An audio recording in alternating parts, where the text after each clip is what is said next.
Ito po ang Barangay Road. Tapos meron po ditong katabi na cell site. At ito naman po ang daanan papasok sa property na i-offer ko sa inyo ngayon.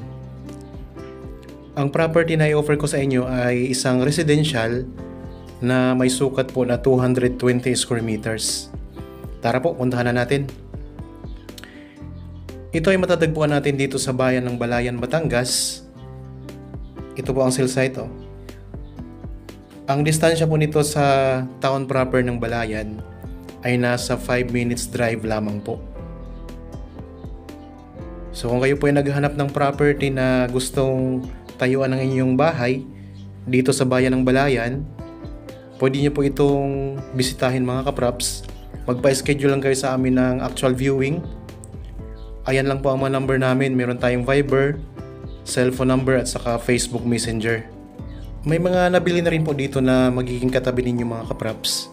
Kagaya po yan, mga tinatayuan na ng mga bahay.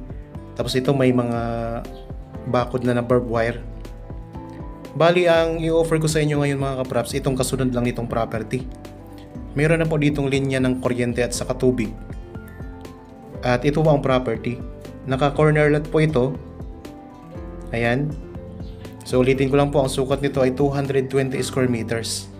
Simula po dyan sa bahay na yan, ayan po ang boundary ng property. Tapos dito po sa kalsada. Yan dito sa may poste na ito na bakal. Patag na patag din po ang lupa dito. Yan, ito po ang boundary niya hanggang doon po sa may parang gate na bakal po mga kapraps.